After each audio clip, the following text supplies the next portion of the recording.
Donc ici, on va avoir David Hutsebo qui va venir nous parler un petit peu de la SABAM, de son rôle. Et du coup, bah voilà, c'était bien parti puisqu'il y avait déjà pas mal de questions. Alors juste d'un point de vue logistique, afin qu'on puisse avoir les questions dans l'enregistrement et que tout le monde puisse bien les entendre, voilà, n'hésitez pas à demander, on va faire comme à l'école, et à demander le petit bâton de la parole et à le tenir proche de votre bouche parce que si on l'éloigne, en fait, on n'entend plus rien et alors voilà, ça sert à rien. Donc, sans plus attendre, David Hutsebo pour nous parler de la SABAM. Merci beaucoup. D'ailleurs, je vais peut-être commencer par dire ce que je fais, ce que je ne fais pas, et puis après ce que la SABAM fait et fait pas, pour un peu cadrer les questions. Hein. Ce que je ne fais pas, c'est parler le français comme c'est ma langue maternelle. Donc, pardonnez-moi n'importe quelle faute que je fais. Ce que je ne fais pas non plus, c'est à la SABAM, je ne m'occupe pas avec les membres, c'est-à-dire je suis dans le département commercial. Je m'occupe avec les licences, par exemple, pour YouTube, Spotify, etc. Donc, je ne suis pas juriste non plus. Donc, je sais répondre à vos questions à certains niveaux, mais je n'aurai peut-être pas tous les détails à chaque fois. Et on m'a demandé un peu d'expliquer ce que la SABAM fait, ce qu'elle ne fait pas, et ce que, principalement, des questions à répondre pour vos questions sur le monde digital. Si j'ai bien compris, il y a plein de questions là-dessus. Donc, pour me situer, chez la SABAM, je suis responsable, j'ai une petite équipe, et je suis responsable pour tout ce qui est les licences, les négociations avec les groupes médias, RTBF, RTL, etc., avec les câbles distributeurs et avec tout ce qui est online. Spotify, YouTube et tous ces gens-là sont tous de mon équipe. Mon équipe gère tous les contrats avec ces gens-là. Et c'est pour ça que Frédéric m'a demandé de vous faire un petit exposé. Donc, ce que la SABAM fait, en fait, gestion collective, on essaye d'intervenir, d'agir là où il y a un besoin pour une gestion collective des droits, là où l'auteur, sur soi-même, est peut-être c'est moins évident de négocier des contrats avec certains utilisateurs de musique. L'exemple typique, c'est Café. Ce sera impossible pour les auteurs d'aller négocier avec chaque café individuellement. Ce sera aussi impossible pour chaque café d'aller négocier avec tous les auteurs de manière individuelle. Donc il y a une nécessité de faire quelque chose ensemble, d'avoir une gestion collective des droits. Et la SABAM va négocier, pas avec chaque café individuellement, avec les fédérations Horeca pour établir des tarifs standards qui sont utilisés alors partout en Belgique. L'exemple typique. Donc qu'est-ce qu'on fait ?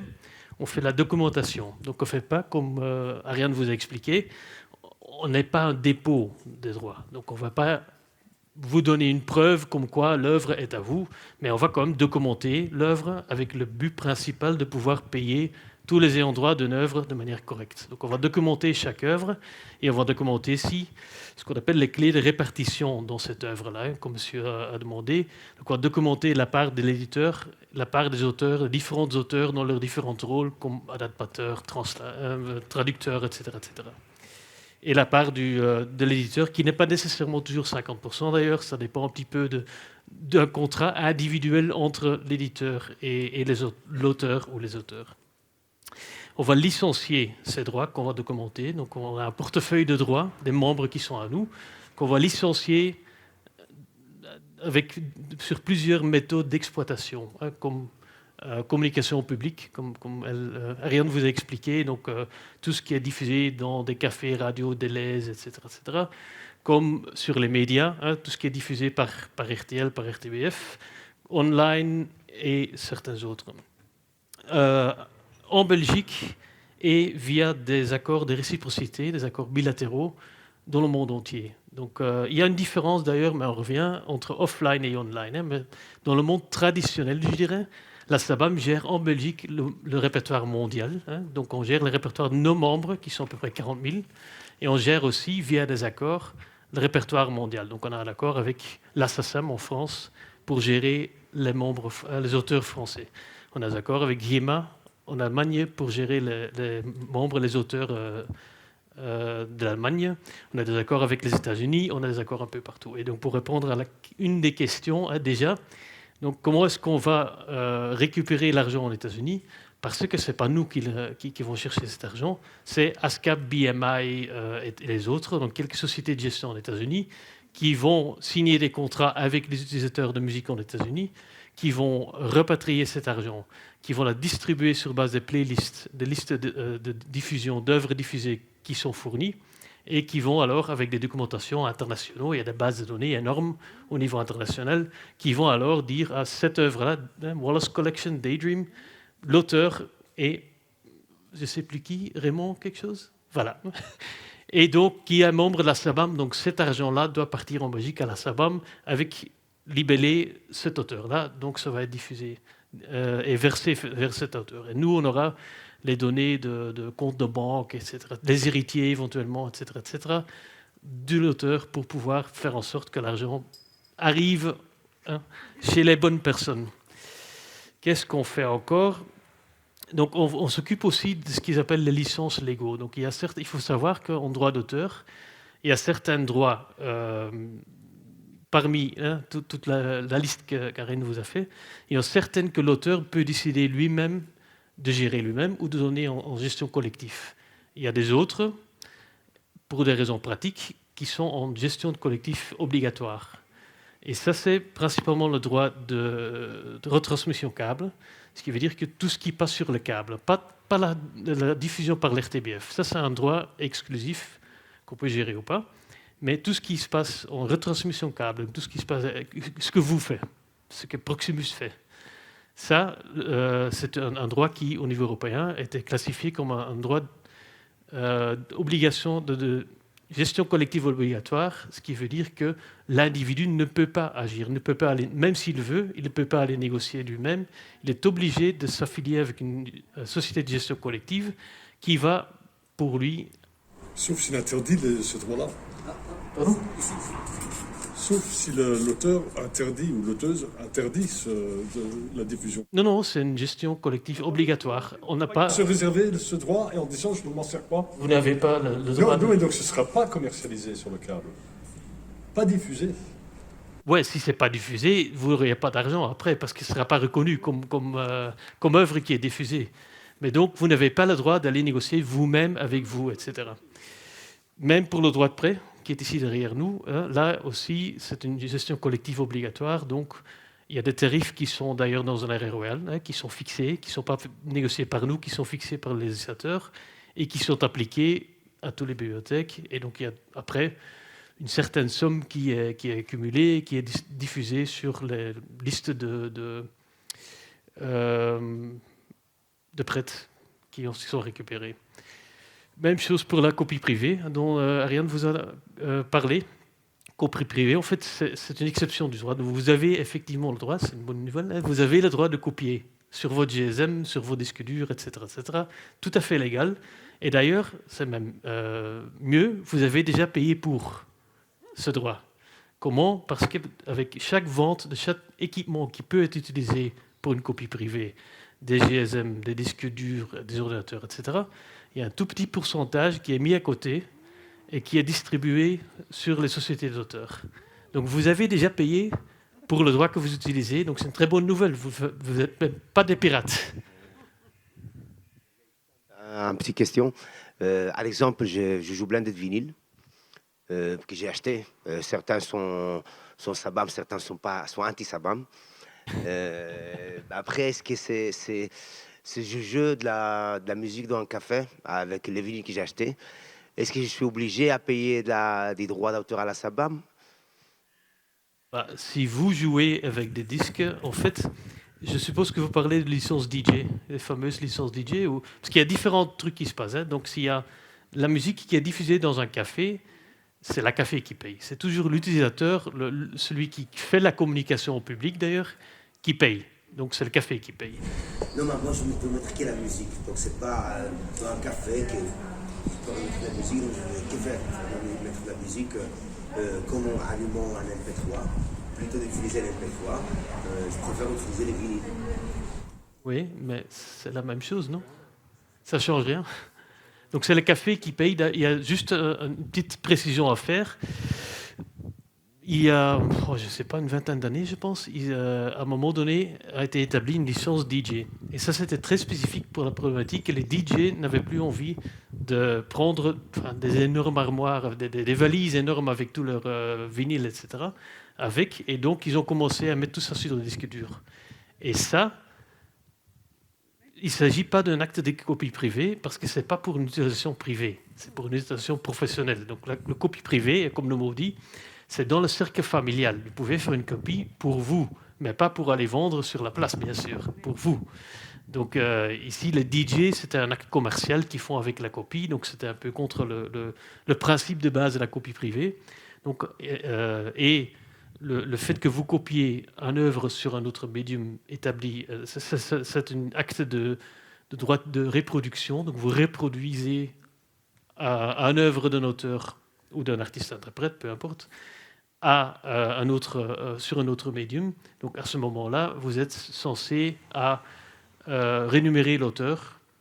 Et donc, ils ont inventé une licence DJ qui sert strictement à faciliter le travail des DJ sans qu'ils soient en illégalité. Voilà, c'est tout. Mais pour le reste, c'est le café qui paye. On peut en revenir. Donc, si on regarde ce qu'on collecte, c'est peut-être une bonne transition. Ce qu'on collecte, en général, il y a effectivement beaucoup plein de fois où ce sont des montants forfaitaires, mais aussi plein de fois où ce sont des collectes à la pièce. Et ça dépend vraiment de l'exploitation même. Une autre petite question. Et un exemple, c'est quelqu'un qui fait de la musique électronique avec modulaire, synthesizer, et il reproduit sa musique dans des cafés comme si c'était un jam. Dans ce cas-là, c'est quoi le cadre de la SABAM? À nouveau, c'est le café qui paye pour la communication au public. Et si vous utilisez, je peux aller très loin, hein, mais si vous recomposez une pièce avec des samples des autres auteurs, il faut régler ça de manière individuelle avec les auteurs. Mais ça, c'est Laurent qui peut vous expliquer comment ça va. Donc lui, il est pour la gestion individuelle des droits. Donc il y a les questions collectives, les droits qui sont arrangés de manière collective, c'est là où les sociétés comme la SABAM interviennent. Puis il y a plein de cas où un artiste, l'auteur, règle certaines choses de manière individuelle. Par exemple, un auteur qui veut utiliser un sample d'un autre auteur, donc une pièce de musique qui est composée par un autre auteur. Ça, c'est quelque chose d'individuel qui est réglé à la base par l'éditeur ou par l'auteur même. S'il n'a pas d'éditeur, par l'éditeur qui va arranger un contrat.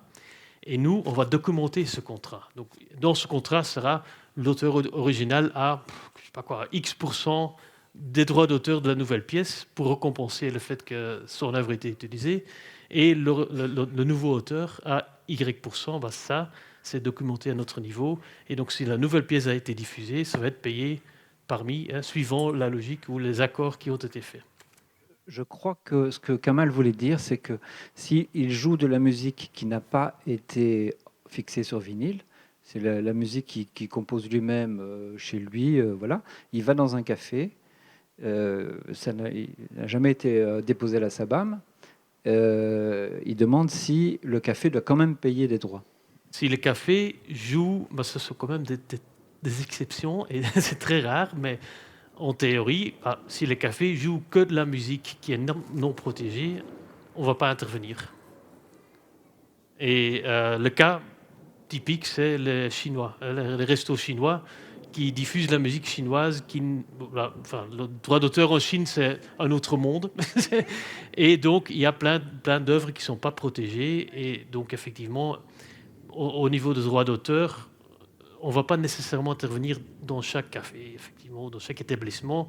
Il y a aussi la question de musique, je pense que le quatrième interlocuteur va te parler de ça, la musique libre de droit, où les auteurs ont choisi spécifiquement pour ne pas s'associer avec une société de gestion collective, donc pour ne pas faire défendre leur intérêt par une société de gestion collective, c'est leur droit, bien sûr, c'est leur... Et à ce moment-là, effectivement, ils peuvent aussi dire, pour cette diffusion-là, on ne doit pas être payé.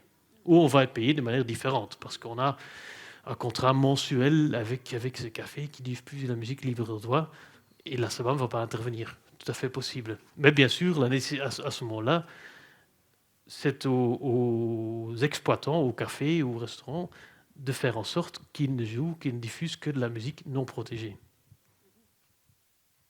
Donc on ne va pas toujours intervenir partout. C'est vraiment... Voilà. Donc, où est-ce qu'on intervient? On intervient au niveau média, mon équipe d'ailleurs le fait, et ça sont tous les contrats principalement avec les radiodiffuseurs, avec RTL, RTBF, etc., qui ont un contrat de diffusion d'œuvres musique et autres. Je vais principalement parler de musique, mais la SABAM représente aussi des auteurs audiovisuels, les auteurs art visuel, etc., mais je ne pense pas que c'est d'audience ici. Donc en musique, donc on va donner des licences, la permission, l'autorisation de diffuser la musique répertoire mondial à l'RTBF, à l'RTL, etc., aux radios. Qui inclut aussi, si vous regardez le rapport annuel de la SABAM, dans la rubrique médias, vous retrouvez non seulement les radiodiffuseurs publics, les radiodiffuseurs commerciaux, mais aussi tout ce qui est pay TV. Donc toutes les BITV, etc., où il y a de la musique qui est diffusée, qui est vendue en audience, musique en audiovisuel, hein, typiquement. Là, on intervient. Tout ce qui est Netflix, Disney+, etc., on intervient, puisque c'est aussi l'utilisation de la musique répertoire mondial.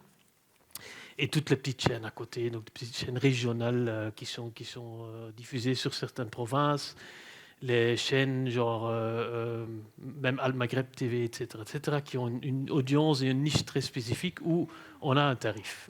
C'est évidemment pas le même tarif qu'avec RTBF, bien entendu, mais donc on intervient là où la musique est diffusée en audience.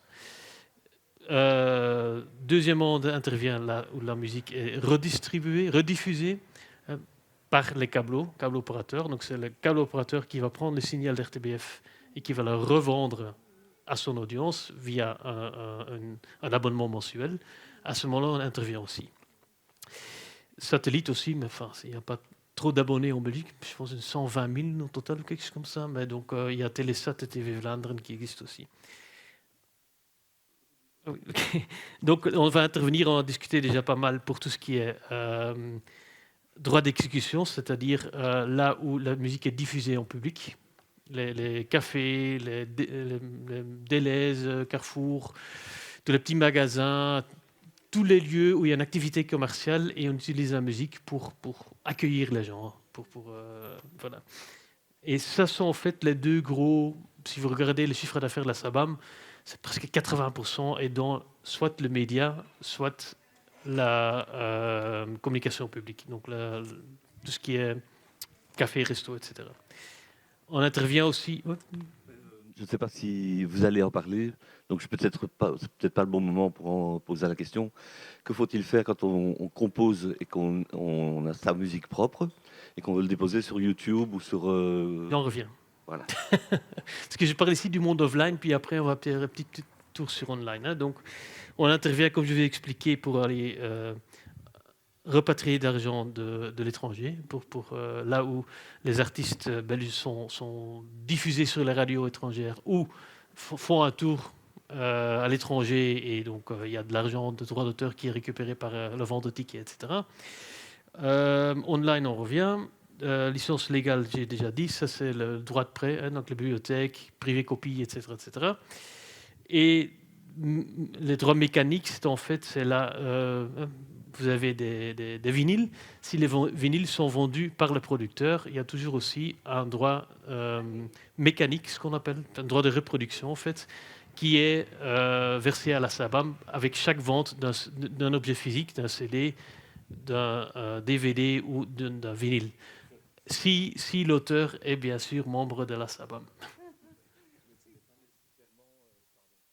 Ce n'est pas nécessairement quand c'est vendu, c'est surtout quand c'est imprimé. Quand vous imprimez un disque, si c'est reproduit. Si vous en faites 500, vous avez une chanson sur ce disque, voilà. Vous touchez 500 fois le droit de reproduction mécanique. Tout à fait. C'est ça. Donc, ce n'est pas nécessairement la vente, quoi, je veux dire. C'est effectivement pas nécessairement la vente, c'est l'acte de reproduire. C'est ça, oui. D'ailleurs, c'est un tarif qui est aussi... c'est un pourcentage de ce qu'on appelle dans le jargon le PPD. Et le PPD, c'est le prix wholesale, c'est le prix qui est appliqué entre les producteurs de disques et les magasins. Donc, ce n'est pas nécessairement le prix que vous payez dans le magasin, c'est le prix qui est appliqué, le prix de vente du producteur au magasin. Donc, effectivement, ça suit la même logique que c'est basé sur le fait que vous reproduisez et pas nécessairement vous vendez. Effectivement. Vous avez raison. Euh, J'avais une question, oui. excusez-moi. J'avais une question justement par rapport à la reproduction. Est-ce qu'il est encore d'usage de demander donc des droits, que la SAMAM demande des droits par rapport à la reproduction d'œuvres, donc de pressage sur CD, d'œuvres qui ne sont pas protégées. Donc il est difficile pour quelqu'un, par exemple, de créer une œuvre et de demander à une société reconnue en tant que pressage et reproduction de disques, hein, donc de master à reproduction, de dire, ben tiens, je veux reproduire autant de copies, je ne fais pas partie de la SABAM, je ne veux pas payer et lui, donc, les droits, en tout cas de reproduction. Et ce producteur de CD, donc de master, et dit, mais nous, on a besoin d'avoir une preuve comme quoi vous n'êtes pas inscrit à la SABAM, etc., Ouais. etc. Donc il y a encore, donc ça existe encore ça, donc. Moi, je ne m'occupe pas du tout de ce département, mais à mon avis, oui, parce qu'il y a des contrats que ces producteurs ont avec la SABAM. Donc, ils Oui. sont obligés de ce qui s'appelle des BEAM contracts, Mhm. une association internationale. Mais donc, il y a des contrats entre producteurs et la SABAM. Donc, effectivement, je suppose, mais ce n'est pas mon département, mais je suppose que comme la plus grosse majorité des cas sont effectivement des gens qui sont associés à la SABAM ou une société de gestion autre que la SABAM, mais au moins une société de gestion, que c'est assez exceptionnel d'avoir pas ce cas-là, donc qui demande une preuve. Ouais. Je ne sais pas, mais c'est possible.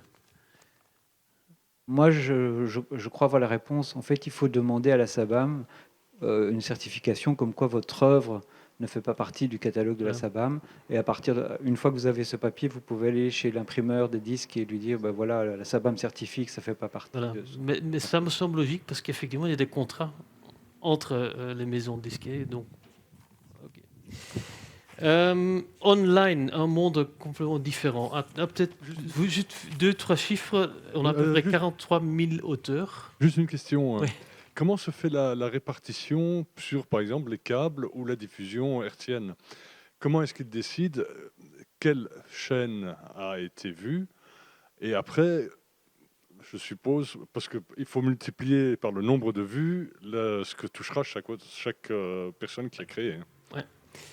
Donc, ce qu'on fait au niveau des retransmissions câbles, hein, donc nous avons des contrats avec les différents câbles distributeurs. Eux, ils sont censés à nous livrer la liste des chaînes qui sont diffusées. Donc, on a d'ailleurs, parfois, ils ont de différentes offres. Par exemple, Orange, on a 3, je pense, une pour Bruxelles, une pour la Flandre et pour la Wallonie, avec 3 fois des listes différentes, parce qu'il y a des chaînes différentes qui sont diffusées. Nous, on va compiler tout ça. On va prendre le budget qui a été payé. En fait, on va le distribuer principalement sur base du taux d'audience de cette chaîne-là. Donc, on va dire RTBF et RTL vaut plus que... Enfin, la 1 vaut plus que la 3. On va dire que RTL, TVI vaut plus que Plug RTL, etc. Pourquoi? Parce qu'il y a de taux d'audience, parce que clairement, il y a plus de gens qui regardent ça.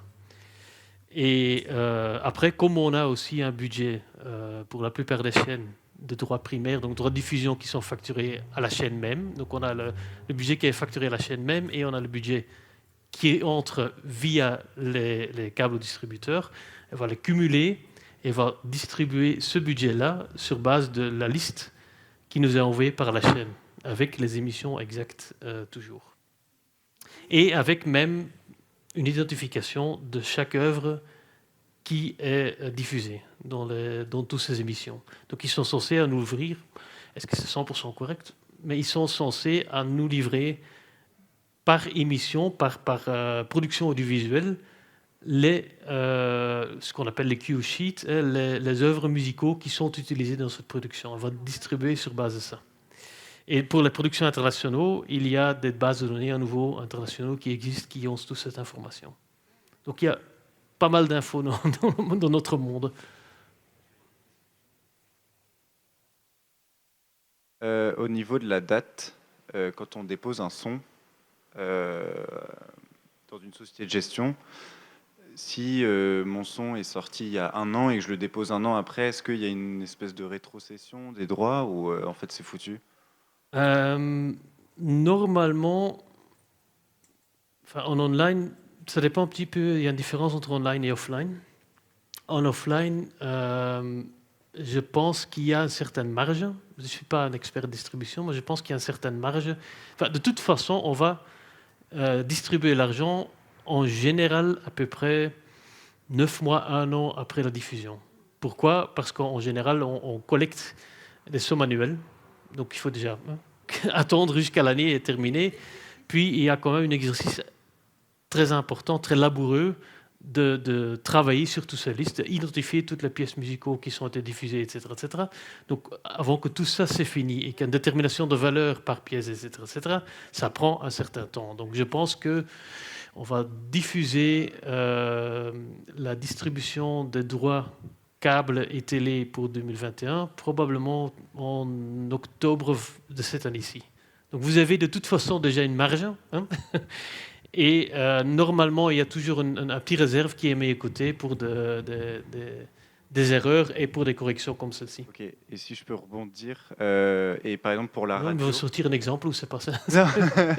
Non, mais rebondir sur ce que vous avez dit sur le 2021, du coup, ça veut dire que les droits radio, c'est pareil aussi, par exemple, si... Ouais, c'est pareil. Ok. Ah ouais, ok. Bah, moi, ça me rassure. Super, merci.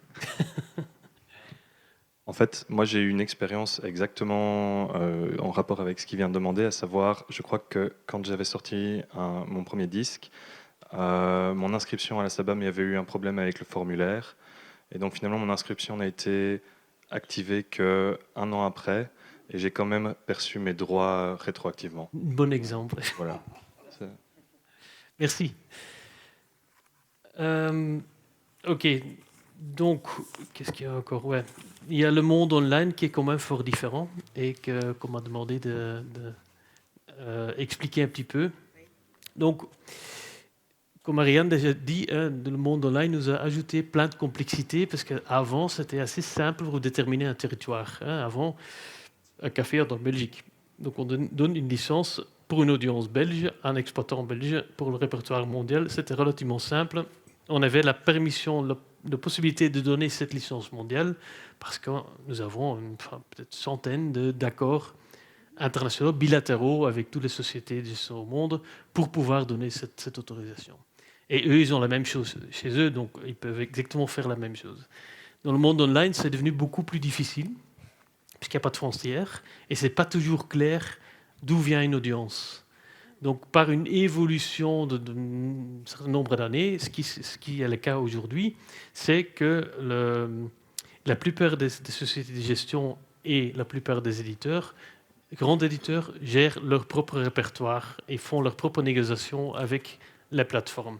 Ce qui veut dire que, au niveau du monde offline, je peux donner une licence, SABAM peut donner une licence pour le répertoire mondial dans le territoire belge. Dans le monde online, SABAM peut donner une licence pour le monde entier pour son répertoire. Donc on n'a rien à voir avec tout le répertoire de l'ASSM francophone, on n'a rien à voir avec le répertoire américain, etc., etc. On peut licencier notre répertoire, qui n'est pas le plus énorme du monde.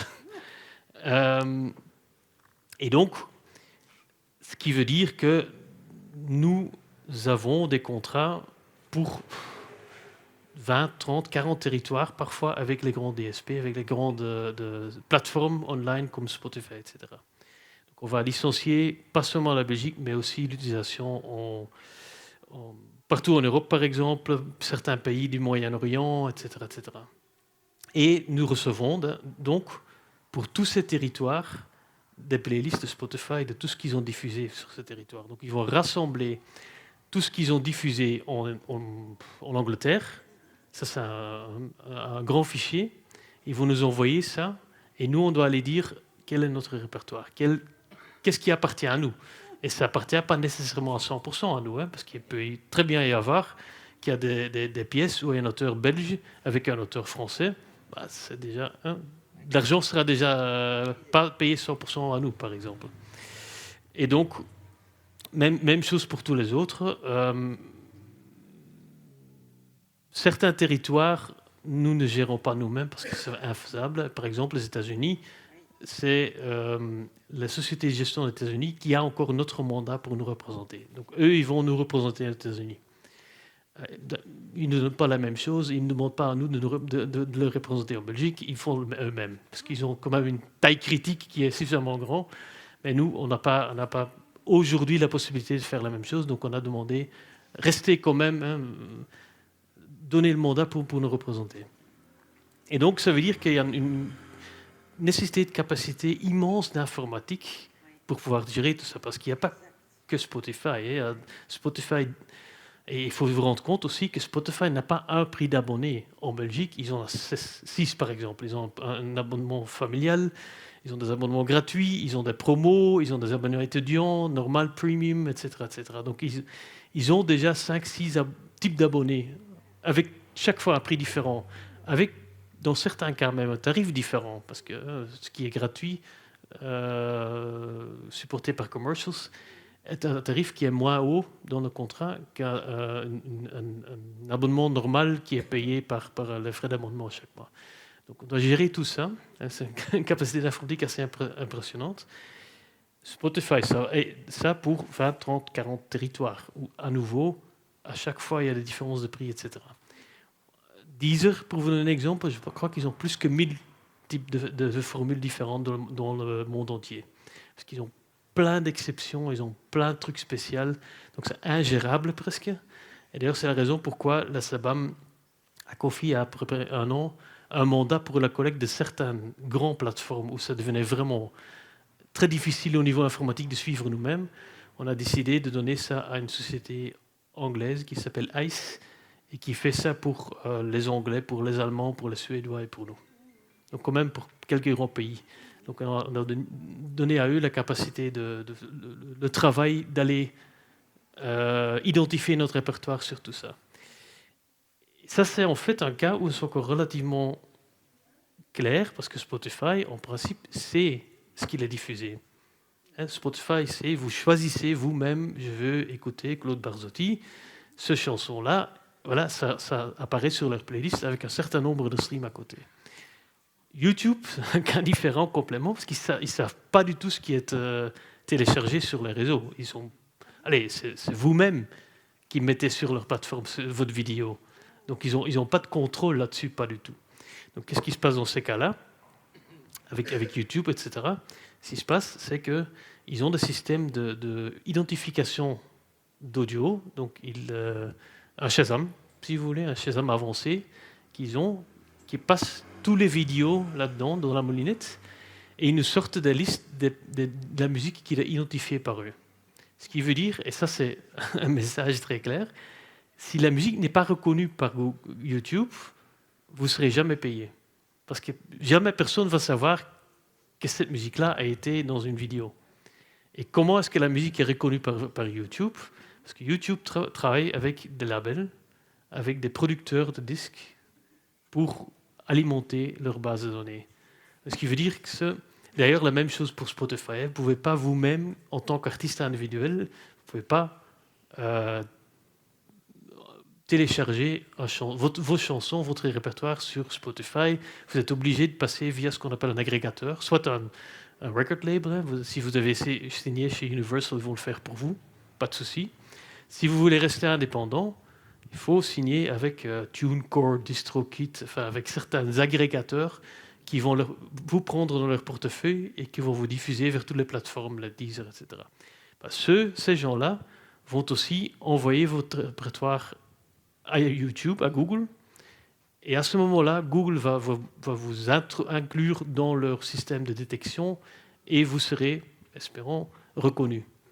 Qui n'est pas toujours donné non plus, parce qu'il faut vous imaginer que c'est musique en audiovisuel à YouTube, ce n'est pas audiovisuel simple, c'est musique en audiovisuel. Ça veut dire que si votre chanson est intégrée dans une vidéo où il y a quelqu'un qui crie tout le temps, ça va être très, très compliqué pour détecter la musique dedans. Donc, même comme Shazam. Si vous mettez Shazam juste à côté d'un box, pas de souci. Si vous êtes dans un café et c'est très bruyant et vous mettez Shazam, parfois il ne va pas reconnaître. C'est exactement la même problématique. Mais dans beaucoup de cas, vous serez quand même reconnu et compensé. Mais le message est alors passé via les agrégateurs si vous voulez faire en sorte que votre musique aille connue sur les plateformes. Je voulais juste ajouter un truc là, parce que j'ai eu un petit conflit avec YouTube là-dessus, et parce qu'ils ne reconnaissaient pas ce qu'on appelle Content ID sur une chanson. Content ID, ouais. Et j'étais un peu furax, parce que je me suis dit, bah, pourquoi? Why? Et ils m'ont répondu, et, parce que normalement la majorité de mes chansons étaient reconnues, ils m'ont dit, bah, parce qu'il y a des samples de pluie. Et en fait, et je comprends, mais parce que s'il y a de la pluie dans ma chanson, ça peut être la chanson de n'importe qui, et il y a des conflits, etc.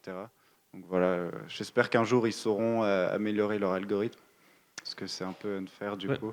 Non, mais c'est effectivement la problématique, c'est que certaines chansons sont très facilement reconnues. Les musiques vidéo, c'est 100% de reconnaissance, parce que c'est que la musique.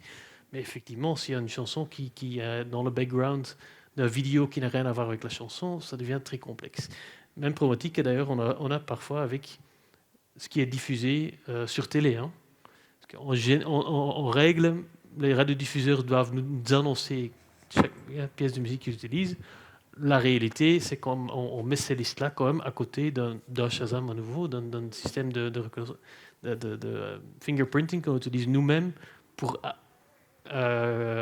ajouter à cette liste des radiodiffuseurs, parce qu'ils n'ont pas toujours à 100% complète dans leur déclaration, je dirais. D'ailleurs, Google a son propre algorithme, Content ID, très connu dans le monde.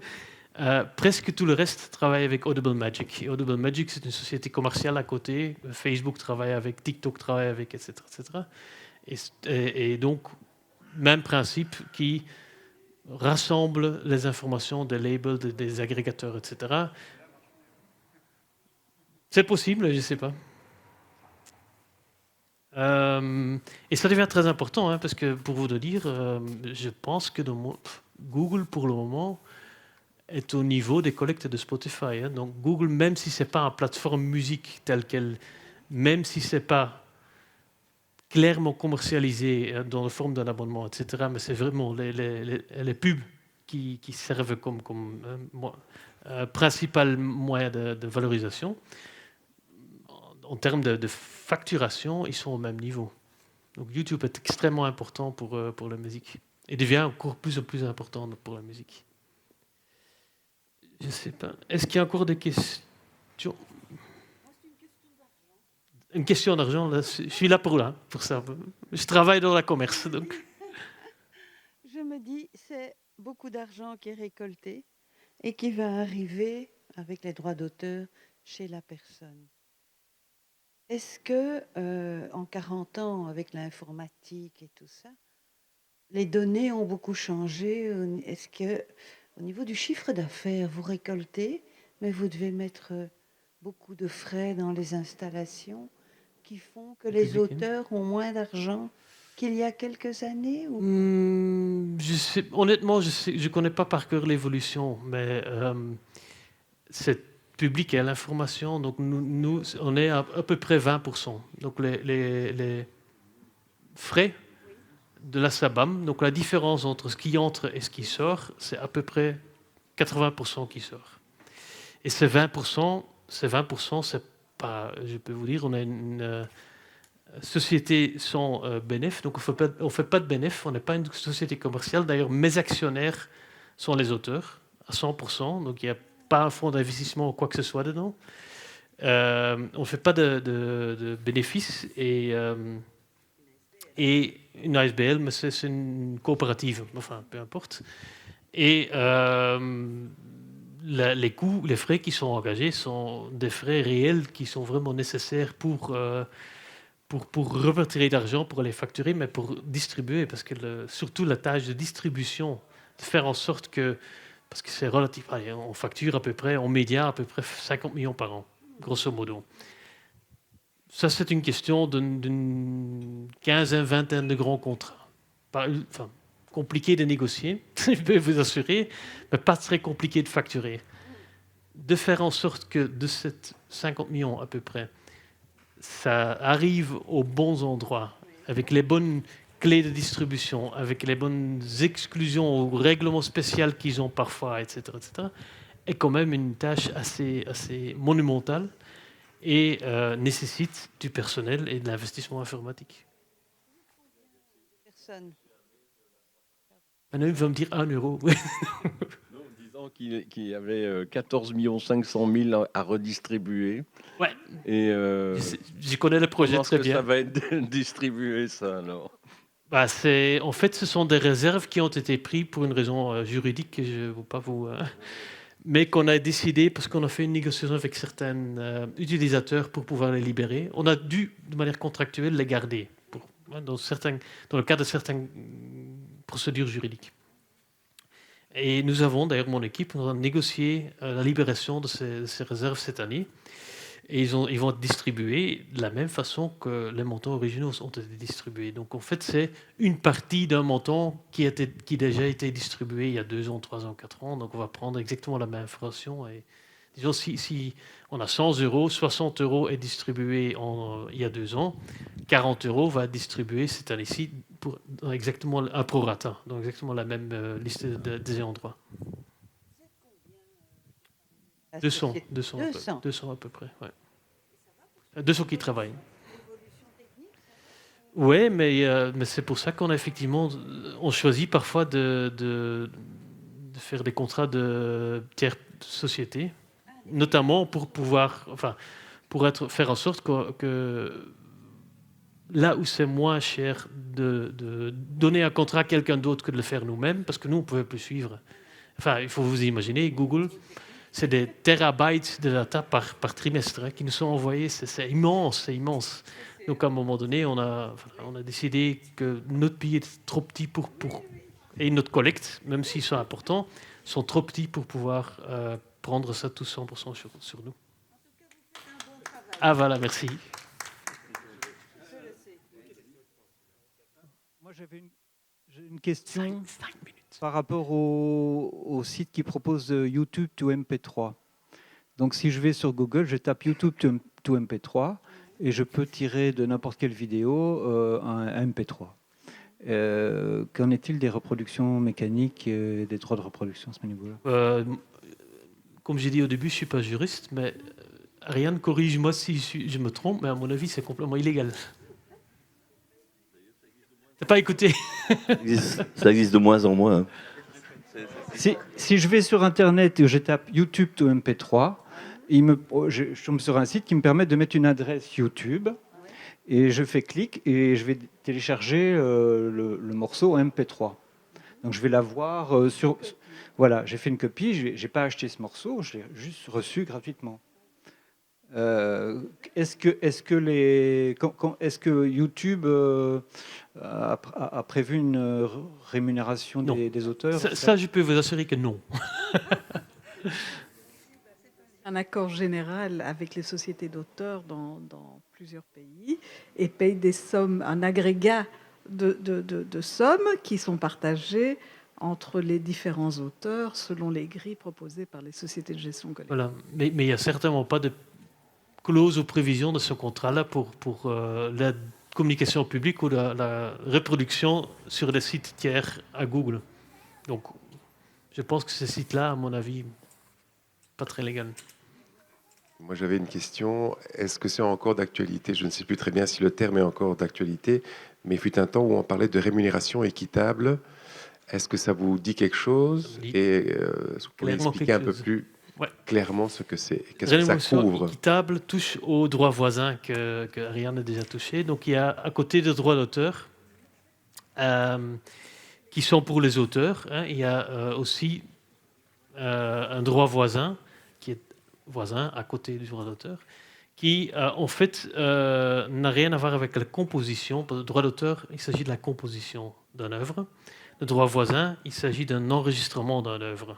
Donc, c'est-à-dire le fait que vous créez une chanson, vous êtes auteur, le fait que vous le jouez et vous l'enregistrez sur un CD ou un médium digital, vous êtes à ce moment-là artiste-interprète et vous avez des droits voisins sur l'enregistrement. Si vous financez cet enregistrement, vous êtes un producteur et vous avez aussi un droit d'auteur. Vous pouvez être de même, vous pouvez être l'auteur et l'artiste-interprète et le producteur. Ça se passe de plus en plus d'ailleurs, des cas comme ça. Et à ce moment-là, vous avez ces droits pour les collecter. D'ailleurs, il faut vous enregistrer associé avec les 3 différentes sociétés de gestion qui représentent ces 3 différents droits. c'est-à-dire la SABAM pour les droits d'auteur, la CIMIM pour les droits voisins des producteurs de disques et Playwright pour le droit voisin des artistes-interprètes, des musiciens, des acteurs.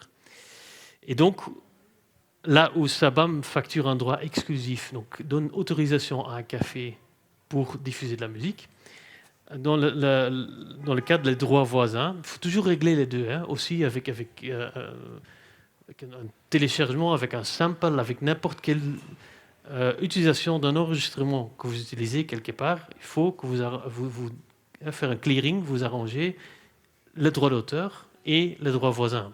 C'est à côté. Et donc d'ailleurs aussi Spotify va payer aussi les producteurs pour les droits voisins, par exemple. Donc la rémunération équitable est l'équivalent des droits d'acquisition de la SABAM. Donc c'est l'argent qui est facturé au café, resto, Deleuze, etc., qui, dans le cas de la SABAM, on appelle ça juste un droit d'auteur qui est facturé à cet établissement. Dans le cas de Simim et Playwright, qui actent ensemble, on appelle ça une rémunération équitable qui est facturée, qui est censée être équitable, un argent forfaitaire qui est équitable et qui est facturé pour couvrir la communication publique des droits voisins qui leur appartiennent. Donc, et différence avec droit d'auteur, c'est que, et ça a à voir avec practicalité, les artistes-interprètes et les producteurs ne peuvent pas s'opposer à la diffusion en public de leurs œuvres. Donc un auteur, ça ne se passe pas, c'est la réalité. Un auteur pourra dire « non, je ne veux pas ». Ou SABAM pourra dire « on ne veut pas que ce café-là diffuse de la musique parce qu'ils n'ont pas de contrat ». La rémunération, Sibim et Playwright, donc les artistes et les producteurs de disques, ne peuvent pas le faire. Ils ont, c'est une licence légale, une licence forcée qui dit on ne peut pas s'opposer à la diffusion publique de leur œuvre. Par contre, le moment qui le fait, automatiquement une obligation de paiement, une obligation de payer une rémunération équitable pour faire ces actes de communication publique, qui est d'ailleurs fait sujet d'un arrêt Ruel. Donc ce ne sont même pas des tarifs qui sont négociés, ce sont des tarifs qui sont dans la loi et qui sont appliqués par la rémunération équitable. D'ailleurs, rémunération équitable qui, depuis 2 ans, est facturée par la SABAM dans un accord de collaboration. Mais avant, pendant 20 ans, était facturée par des autres. Donc, pour éviter toute confusion, les tarifs de SABAM ne sont pas augmentés. On a juste pris une autre facture que les cafés payaient avant séparément et on l'a intégrée sur notre facture pour une administration, pour une simplification d'administration. Merci. Juste pour résumer, parce que le thème c'était que fait la SABAM, que ne fait-elle pas? Si je dis, voilà, la SABAM, si moi je fais de la musique, je dois m'inscrire à la SABAM, mais je dois aussi m'inscrire à la CIBIM. Donc, si je joue de la guitare et que je m'enregistre tout seul chez moi dans ma chambre, et que demain je fais un disque tout seul, je suis également producteur. Ouais. Donc, je dois aussi m'inscrire à la CIBIM. Vous avez mentionné aussi Playwright. Pour les musiciens. Donc, c'est pour votre aspect tout, guitariste brillante. Ça, c'est... La SABAM pour les droits d'auteur, puis les différents organismes de collection de droits voisins, et aussi, on parle pour Internet des agrégateurs. Ça, c'est pour la commercialisation. Donc, si vous voulez commercialiser votre œuvre, votre musique, effectivement, il y a une nécessité si vous voulez gagner de l'argent, une nécessité de passer via des agrégateurs ou un label deal. Et ces agrégateurs, vous pouvez les nommer? TuneCore, DistroKit, je ne connais pas par cœur, mais il y en a certains. Ce sont en fait des passages entre tous ceux qui sont des producteurs de disques, mais pas les grands 3 ou grands 4. Hein, parce que les grands producteurs de disques comme Universal ou Sony, ils ont des relations directes avec Spotify. Mais Spotify veut limiter le nombre d'acteurs qui ont une relation directe. Donc, à côté des grands labels, des grands producteurs de disques, ils ont nommé certains partenaires stratégiques qui peuvent, The Orchard, c'est un autre, qui peuvent être utilisés par tout le reste. Donc, tout le monde indie, tout le monde qui est soit self-produced, soit un petit producteur commercial, peut passer via un agrégateur. Donc là, on a le choix entre 4 sociétés différentes. Il y en a plusieurs, on en même, prend- je connais on en pas prend par une, cœur. et c'est Ouais, bon. Voilà. Et Donc ils on a- travaillent un peu différents. Il y en a qui travaillent avec un pourcentage sur chiffre d'affaires qui est généré. Il y en a des autres, je pense, qui travaillent avec un abonnement où ils disent n'importe ce que vous vendez, ben, on facture X par an. Et pour ça, vous pouvez ajouter de la musique. Donc c'est un peu différent. Donc le musicien autoproduit, il s'inscrit à la SABAM, il s'inscrit à 3 sociétés de... Imagia aussi. Imagine, ouais, mais ça, c'est si un vidéoclip. Hein. Au moins 3 sociétés de... Faut de espérer droit que voisin. ce n'est pas un journaliste au même Plus. moment et qui n'est pas un auteur audiovisuel, parce que ça devient plus compliqué. Hein. Et plus encore, donc, un agrégateur. Ouais.